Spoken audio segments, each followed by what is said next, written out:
मुरहब, माँ की बात ना भूलना। हर किसी से लड़ना, मगर हैदर से कभी मत लड़ना। क्या वाकई मोहम्मद समझते हैं कि वो खैबर को फतह कर लेंगे? कल मैं अलम उस शख्स को दूंगा जो अल्लाह और उसके रसूल से मोहब्बत करता है। सरदार गजब हो गया, हारिस को किसी अली ने एक ही ज़रब से मार डाला है। मैं हूं मरहब।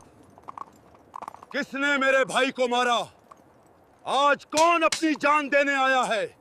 साल था 7 हिजरी। मदीना मुनूरा से तकरीबन 105 किलोमीटर के फासले पर खजूरों के गहने बागात और सियाह चट्टानों के दरमियान एक ऐसा मजबूत किला खड़ा था जिसे नाकाबिले तस्खीर समझा जाता था। ये था किला खैबर, जिसके 8 मजबूत किले नाइम, कमूस, साब इब्न मुआज और दीगर किले एक दूसरे से बाहम जुड़े हुए थे। ज़ीरे जमीन सुरंगें, अनाज के बहरे गोदाम, असलहे के जखीरे और हजारों जंगजू मुहाफिज मौजूद थे। इन्हें यकीन था कि ये मजबूत दीवारें कभी नहीं टूट सकती। अरब में हम जैसा ना खुशहाल और ना ही बहादुर है, खैबर का कोई मुकाबिल नहीं। बिल्कुल ठीक कहा तुमने। लेकिन मदीना में एक और फैसला हो चुका था। 1400 असहाबे बावफा पर मुश्तमिल इस्लामी लश्कर रसूल खुदा सल्लल्लाहु अलैहि वसल्लम की क़ियादत में खैबर की तरफ रवाना हो चुका था। खैबर की जमीन निहायत जरखीज और शहर खूबसूरत, इमारतों पर मुश्तमिल और लोग दौलत से माला माल थे। लेकिन यही खैबर मदीना के खिलाफ साजिशों का मरकज बन चुका था। मुख्तलिफ कबाइल को उकसाना, इतिहाद बनाना और हमलों की मंसूबाबंदी, सब कुछ यहीं से हो रहा था। अगर फौरी रास्ता ना रोका गया तो ये नया दीन हर घर तक फैल जाएगा। बनो गतफान जैसे सख्त जंगजू कबाइल को भी लालच दिया गया कि अगर वो मुसलमानों के खिलाफ मैदान में उतरें तो पैदावार का बड़ा हिस्सा उन्हें मिलेगा।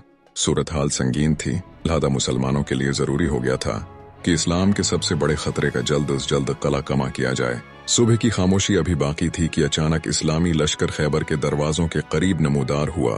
किलाओं के अंदर यहूदी सरदार खुद को महफूज और किले को नाकाबिल तस्कीर समझते थे और गरूर से कहते, क्या वाकई मोहम्मद समझते हैं कि वो खैबर को फतह कर लेंगे?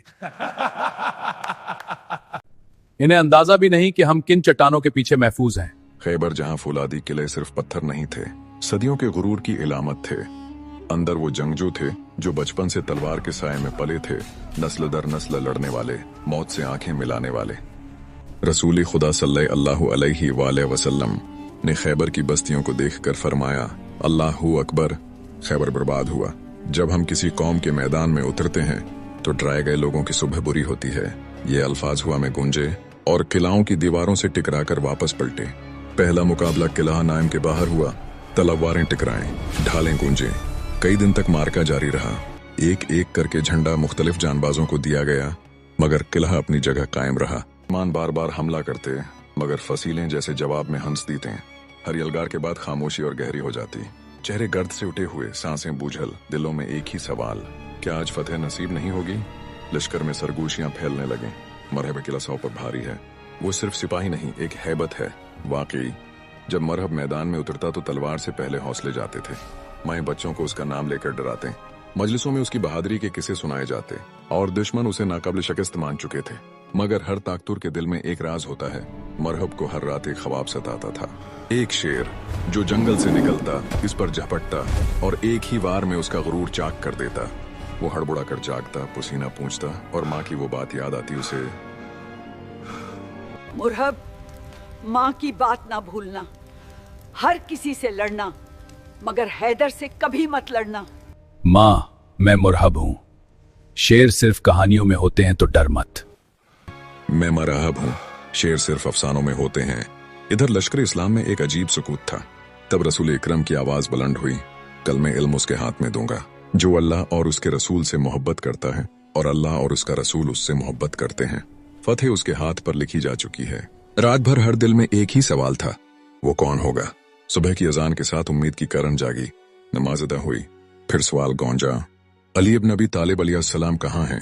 अर्ज किया गया, या रसूलुल्लाह, उनकी आंखों में तकलीफ है। आपने फरमाया, इन्हें बुलाओ। जब हजरत अली अलैहिस्सलाम हाजिर हुए, आपने अपना लुआब दहन उनकी आंखों पर लगाया। दर्द ऐसे मिटा जैसे कभी था ही नहीं। फिर अलम उनके हाथ में दिया गया। फतह अल्लाह अकबर से लर्ज़ उठी। इमाम अली आलिया अस्सलाम के साथ 6 मुजाहिद और भी निकले, मगर मुकाबला एक के साथ एक का हुआ। मैदान में पहले हारिस आया, मरहब का भाई। इस्लाम कबूल कर लो या फिर तस्लीम हो जाओ। गुरूर से बोला, अली आज तुझे मेरी तलवार पहचानेगी। हारिस ने एक जोरदार वार किया। इमाम अली अलैहिस्सलाम ने रद्द किया। फिर अल्लाह अकबर की सदा गूंजी। जुल्फ़िकार चमकी और हारिस जमीन पर था। अल्लाह अकबर की सदाएं बुलंद हुए। किले के अंदर खबर मरहब तक पहुंची। सरदार गजब हो गया, हारिस को किसी अली ने एक ही ज़रब से मार डाला है। ऐसा कौन है जिसने मेरे भाई को मारा? मैं इसे जिंदा दरगोर कर दूंगा। जाओ मरहब, अपने भाई का खून का बदला लिए बगैर मत लौटना। मैं वादा करता हूं। मैं हूं मरहब। किसने मेरे भाई को मारा? आज कौन अपनी जान देने आया है? भारी ज़रा पहने 2 तलवारें थामे खुद पर अशियार पढ़ता हुआ मैदान में आया। खैबर जानता है कि मैं मरहब हूँ। हथियारों से लेस आजमुदा पहलवान हजरत अली अलैहिस्सलाम ने जवाब में ललकारा, मैं वो हूँ जिसका नाम माने हैदर रखा है, जंगल के शेर की तरह खौफनाक। लफ्ज हैदर सुनते ही मरहब का चेहरा बदल गया। उसे अपनी माँ की आवाज याद आई, मरहब अगर कभी हैदर सामने आ जाए मुकाबला मत करना। मगर गरूर ने उसे पीछे न हटने दिया। मरहब ने पहला वार किया, चिंगारियां उड़े। दूसरा वार, तीसरा वार, हर बार हजरत अली अलैहिस्सलाम बचते रहे। फिर एक लम्हा आया, जुल्फ़िकार बुलंद हुई। अल्लाह अकबर। एक ऐसा वार कि वक्त रुक गया। मरहब का जिस्म 2 हिस्सों में जमीन पर गिरा। सिपाही साख्त रह गए। फिर आसमान तकबीर से गूंज उठा। दुश्मन किले में भागे। दरवाजा बंद कर दिया। हजरत अली अलैहिस्सलाम आगे बढ़े, दरवाजा पकड़ा और उसे जड़ से उखाड़कर जमीन पर रख दिया। ये सिर्फ एक दरवाजा नहीं था, ये गुरूर का सुतून था जो टूट चुका था। खैबर फतेह हो गया। अल्लाहु अकबर, अल्लाहु अकबर।